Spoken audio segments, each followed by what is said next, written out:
Margaretville and Stamford each celebrate $4.5 million from Albany. Shandaken sees public input on comprehensive plan, and teen tragically dies at Fawn's Leap. These are the top headlines this week. Welcome to Catskills Air. I'm Jessica Murphy here with the latest local news. Joining me, of course, is Matt Avitable, editor and publisher of the Mountain Eagle and Catskills Chronicle. We are glad to have you with us, Matt. Again, as always, let's get straight to the news. Both Stamford and Margaretville got exciting news from Albany last week. Governor Kathy Hochul announced that the two villages would each receive millions from the state to spruce up the towns. Matt, tell us about the New York Forward Award and what it means to the villages. We had known this when the recording happened last week, but unfortunately the timing didn't work out to make it into the paper. But $4.5 million apiece, each for Stamford and Margaretville. There was a ceremony in Ithaca, a lot of smiling faces. So we have two reports, one from our own Iris Mead from Margaretville, who also participated in the event, and one from Liz Page. Lots of good news. The hope is it's going to revitalize a lot of both villages' main streets. There's going to be a lot of planning and a lot of consideration similar to what's happened in Roxbury. Special thanks to everyone involved. I know that the Mark Project was involved along with the villages and the towns, and a whole lot of volunteers, and of course that $9 million from the state. CatskillsAir reporter Chris Cook has more on the Margaretville Award. Jess, this is exciting news for the area. As heard last week, both Margaretville and Stamford got a major endorsement from Albany. The two villages will each get $4.5 million from the New York Forward Fund. This money will enhance their downtown areas. The goal is to create healthy, thriving communities residents and visitors alike can enjoy. CatskillsAir spoke with Margaretville Mayor John Hubble about what this influx of money means to the village. Hopefully the money through the New York Forward program will help revitalize a few of the less desirable properties within the main street of the village of Margaretville. But as with all civic projects, this one is still on the drawing board, according to the Mark Project's Peg Ellsworth. There'll be a local planning committee formed. There'll be a call for projects. There's a good year before anything even gets under contract. We're still working on contracts with the Roxbury DRI. So this is a process, and it will take some time. And check back with us and the village, and you'll get to learn more as we move along. Both say they want to hear from you. This is your chance to participate. Stay in touch with Mayor Hubble, and Dr. Bondaroff from SUNY Delhi will co-chair the local planning committee, and this is your chance to participate. Anyone that's interested in submitting a project can submit the same way that the projects already on the list are going to have to resubmit.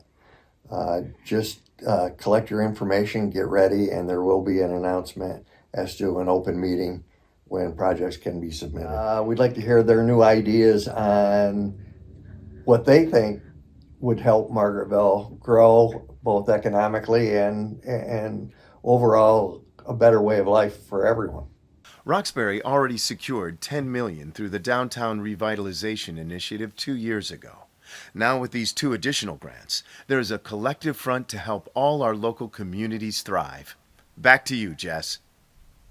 So there's a lot of work ahead in both villages. Meanwhile, Stamford has another reason to celebrate. Matt, we talked about the Stamford board not approving funds to fix the roadway to Mount Utsayantha in the past, but there's a new development. Yes, $19,500 from Delaware County through its tourism grant program to help with getting people to Mount U. So we had an interview this week with Deputy Mayor Jim Kopp. He was talking about the funds and how this roadway needed to be repaired. I know we've talked about in the past. Now a lot of that money has come, and the hope is that it's going to use a new plan with shared services and hopefully getting it done sooner rather than later. That's good news all around.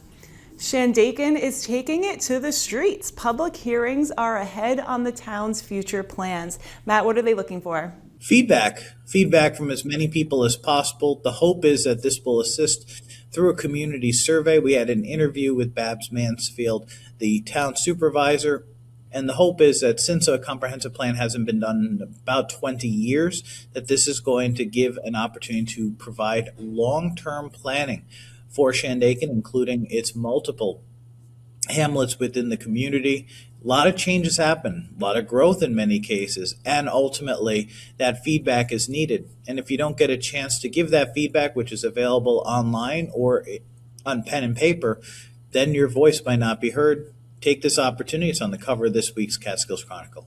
The solar debate continues around the county. Reporter Carolyn Bennett has a thorough article on a two-sided face-off. Matt, what is the triple project action green-lighted by the Harpersfield Planning Board? So we wind up seeing a negative declaration that might sound like it is turning it down. Instead, that shows that the planning board believes that there's not going to be adverse impacts from these solar projects. We have several: the Bruce Hill Road C solar project, Bruce Hill Road A, and Bruce Hill Road B, each 5.35 and 3 megawatts respectively. The project is moving forward. What's going to happen next obviously has a lot to do with public feedback, but as of right now, it looks like a major solar project is on its way to Harpersfield. And Matt, do you have any insight on what impact this will have on other planning boards in the county?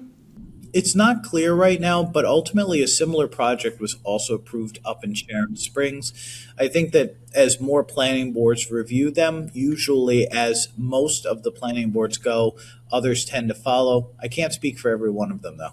A teenager drowned at Fawn's Leap last month in what is the latest in a series of tragedies at Catskill Clove. What happened and what changes are local officials seeking, Matt? It's a horrible story. A 15-year-old Brooklyn boy drowned at the popular swimming hole on April 18th. This happened a little bit before noon. According to the sheriff's office, the teenager jumped from a lower ledge, became trapped in a powerful hydraulic current, and ultimately was too strong to pull him out. With that, unfortunately, Greene County officials and the town of Hunter is reacting, and the hope is that there's going to be immediate management reforms, according to the town supervisor, Sean Mahoney. There's a hope that there's going to be more signage, more warnings, and perhaps even more action. Delaware Academy approved a big budget, more than 10% higher than this year. Plus, there's 3 props and a public hearing ahead. Matt, what's going on here? Little more than 10%, about $2.3 million higher than last year. Ultimately, the budget projects a 2% increase in foundation aid, but ultimately it's going to be a much larger overall increase, including due to almost 30% increase in health insurance costs. Public hearing is scheduled for May 11th, if anyone could make it, and there's going to be a Meet the Candidates event for candidates for school board at 6 p.m. A SUNY Delhi nursing professor has awed her peers and won a prestigious award. Tell us more. We've talked about Associate Professor of Nursing Elizabeth Pratt. Here she is back in the paper, this time with a national award for her healthcare textbook. She got that from the American Journal of Nursing. And if you'd like to know more about her book and her activities at SUNY Delhi, it's in the paper this week. All right, well, big congratulations to Professor Pratt. And more big congrats go to members of the Roxbury Volunteer Fire Department. Who are the recently elected officials? There's a whole bunch, too many for the broadcast, but if you'd like to see the whole list, the Roxbury Fire Department held their annual meeting on April 20th, and the officers were introduced at the annual dinner 5 days later on the 25th. RVFD responded to more than 130 fire calls in the last year and to more than 150 EMS ambulance calls to help the community. Find out more. We have a picture, too, in this week's paper. Well, send up a big cheer for these guys, and thanks for all volunteers for everything that you do for our communities. Now, for several folks who have broken the law, a Walton man pled guilty to a felony DWI. Matt, what did he do, and what sentence is he facing? You're absolutely right. Frank Giacalone, age 41 of Walton, pleaded guilty to driving while intoxicated, which is a Class E felony, in court on April 14th as part of a negotiated disposition. The defendants will be sentenced to 1 to 3 years in state prison. A Hobart woman gets probation in driving while drug charged. What's the story here? Patricia Kelly, age 42 of Hobart, pleaded guilty in town of Harpersfield Court on April 20th to one count of driving a motor vehicle while ability impaired by drugs, which is an unclassified misdemeanor. She is placed on interim probation and will have to complete a traffic diversion program within 60 days.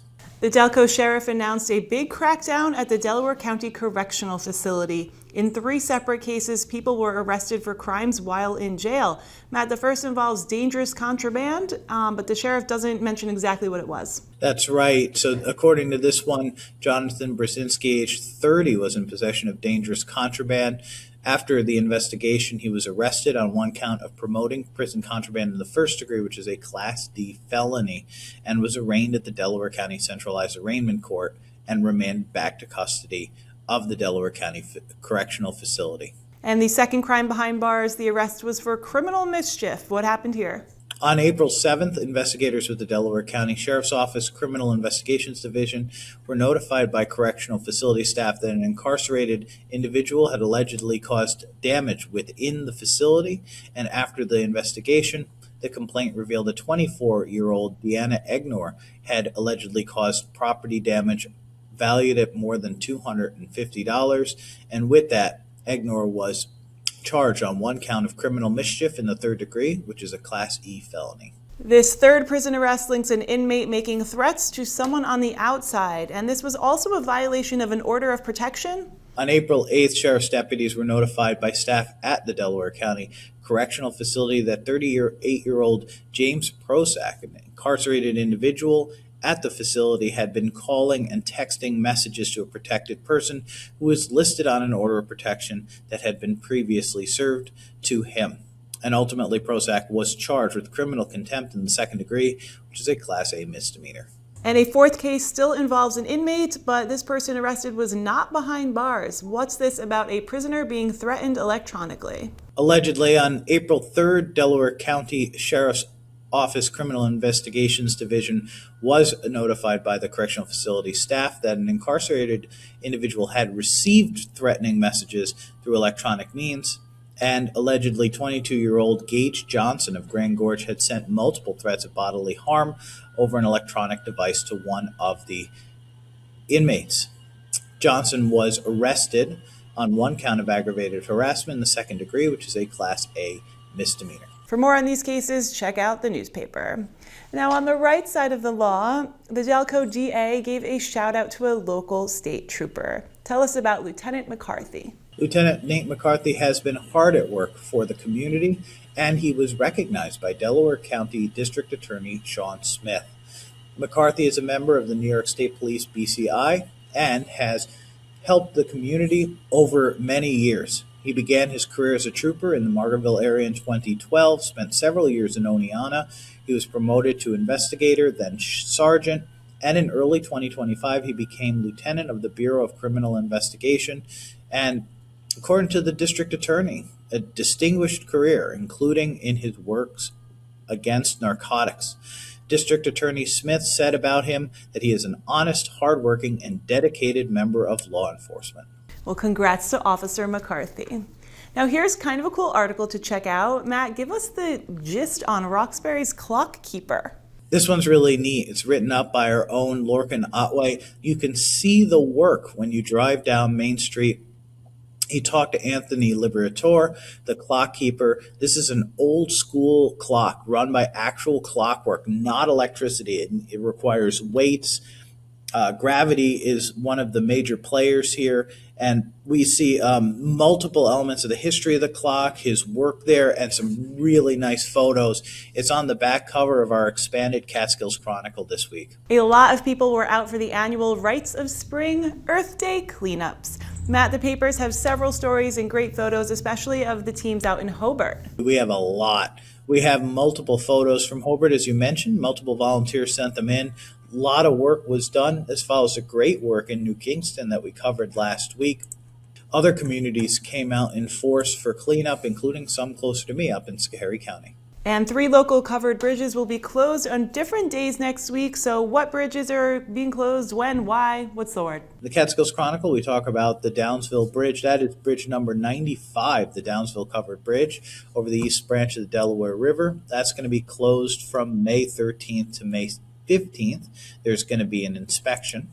In addition, the Hamden Covered Bridge is going to be closed May 11th and 12th, and the Fitch's Covered Bridge in Delhi will be closed May 16th to 18th. Well, for more on these and other articles, pick up the Mountain Eagle or Catskills Chronicle. But Matt, before we let you sneak away, can you give us a heads up on next week's articles? We're going to have a lot of sports as baseball and softball are really heating up. We're also going to have the beginning of a lot of meeting coverage for May. We're going to follow up on a variety of different topics. We're going to be looking into more of the architecture of the area, many changes, and we'll be following up on some solar farms, if not next week, in the near future. All right, well, thanks for keeping us all up to date, and we will see you next week. Now it's time to talk sports. Who's on top in local baseball this week? Here's John with the details. It's been a topsy-turvy time in Delaware League baseball, with 3 of the 4 teams swapping victories. Last week, we reported on South Courtright Margaretville's 4-0 league win over Windham. Going forward, Gilboa Roxbury would topple SK Margaretville 6-3. Then, complicating matters even more, Stamford Jefferson nipped Gilboa Roxbury 6-5. Hold on your hats. It's anything goes at the top of the DL standings. Both Gilboa Roxbury and South Courtright Margaretville were undefeated going into their showdown. GR's Garrison Ross quieted the SK Margaretville bats, striking out 15 while pitching 6 strong innings in a 6-3 Gilboa Roxbury win. Ross also had 2 hits at the plate. With the big win under their belts, Gilboa Roxbury looked to solidify their DL advantage, taking on Stamford Jefferson later in the week. Not so fast. GR jumped out to an early 4-1 lead, but Stamford Jefferson staged a 6th inning rally, erasing the advantage. Jord Nebesnik capped the rally with a game-winning single. Windham and Charlotte Valley Skenevas sit 1-2 at the top of the Delaware League softball standings. Wyndham's pitcher, Hannah Tuttle, just keeps firing bullets, most recently blanking Stamford Jefferson 15-0 in 6 innings. Tuttle struck out 12 and had a monster game at the plate, cracking 4 hits, scoring 4 runs, plating 5 RBIs, and blasting a home run. Charlotte Valley Skenevas stayed hot, trouncing Margaretville 21-1. Brindley Wright tossed a 2-hitter, striking out 11. Wright was also a hitting star, slamming a double and a home run and knocking home 5 RBIs. South Courtright Andes is working to put together a winning season. The Rams outlasted Hunter Tannersville 21-12 to bolster that cause. Carly Brown had a big night at the plate for the Rams with a 4-hit game, slamming a double and a triple and knocking home 4 runs. Madison Reeves also wrapped a triple and a double for the Victors. Kinsley Tracy turned in a memorable performance in the pitching circle, tossing her first ever no-hitter, a 7-0 Delhi Academy whitewashing of Oxford in a Mid-State Athletic Conference contest. That's our local sports report for the week. Thanks, John. And for all you sports folks out there, 2 spring sports shared last week's opening day. If you fish or hunt, you had a big decision to make, hook or rifle. Spring turkey and cool water fishing seasons both opened on May 1st. The DEC expects a good season for hunting toms this year, but if you prefer fishing for northern pike, pickerel, muskellunge, and walleye, you should also be in luck since the waters are cool, cold even. Good luck out there. Now let's see what Elizabeth has in arts and entertainment. Hello everybody, welcome to this week's Focus on the Arts news spot. All kinds of shout outs and wonderful things happening. The spring is sprung, trees are budding, and the Catskills are glorious. So here's some information from the Hermit on Hubble Hill. First off, we have the Headwaters Art Center in Stamford. Intimate topographies with artwork by Robin Factor and Colleen S. O'Hara. It runs till June 13th. Reception is May 8th from 5 to 7. There'll be an artist talk May 23rd. You definitely want to get to both of these. If you can't get to one, get to the other. Get to the reception, go see and help support the Headwaters Art Center in Stamford. Intimate arrangement of form, color, lines, and space. The very beginnings of the genesis of creation. That's what this exhibition is about. Intimate topographies. Next, Reggie Harris and Colleen Katow will be playing and performing at the Middleburg Library. We love the Middleburg Library. Colleen has been told to have a clear voice, engaging with the audience, a poetess. Reggie is a storyteller with his art, so you want to go and check that out. May 17th, part of the Not So Quiet concert series. This is a fundraiser for the Middleburg Library to continue its effort to explore creative minds and hearts and souls and getting people involved. Wyndham Ashland Jewett students will be having their annual art show at the Main Street Community Center. Runs through May 8th. You definitely want to go and check this out. Never more important than when you're a child as an artist and you want some kind of recognition. Some of the work is just fantabulous. So go check that out. Also a shout out again to Bill Lynch. Another one of his amazing short films has been picked for the Tribeca Film Festival. That is Clarence K. Brought me to tears. If you are not familiar with Bill Lynch films, I've had him on a couple of times. An amazing human, and he creates short films about individuals that need to get noticed. The other one, Justin Dure and The Goddess, was picked for the Philadelphia Film Festival. So a shout out to Bill Lynch, amazing human, and we want to continue supporting him as well. So thank you so much for watching. Have a wonderful day, and we'll see you next time. Thanks, Elizabeth. Go out, there's always something fun to do. Here are some other events happening around the Catskills. The John Burroughs Natural History Society has an Intro to Birding workshop coming up. It's at the Seva Foundation on Saturday, May 9th. Expect exciting changes for the Hobart Farmers Market this season. A new day, Saturdays, a new time, 3 to 6 p.m., and a new location, the Book Village Inn. So get your fresh goodies just in time to make dinner. Writers in the Mountains has a new fun event, Random Context, a monthly series of literary open mic nights. Come to Union Grove Brewstillery in Arkville on May 7th for the launch. We can't go without one last big bit of good news. Remember the little black cub rescued last November, covered with mange and severely underweight? She was Friends of the Feathered and Furry's only bear rescue this winter, and boy did she thrive. We recently showed her dancing around her dinner dish. Well, recently she was released and bounded off to live her best bear life in the wild. That is so sweet. FFF reports that newly orphaned cubs have arrived at the shelter, so please support their good work. Mayflowers, are they going to bloom anytime soon? Let's check next week's weather. Heidi-ho, friends and neighbors, it's Lori with CatskillsAir, bringing you your weekend weather update for the beautiful, pristine, still highly wacky and unpredictable in weather Catskill Mountain region. And you say it's May? It feels like March. It's windy, it's cold, it's sunny for the moment.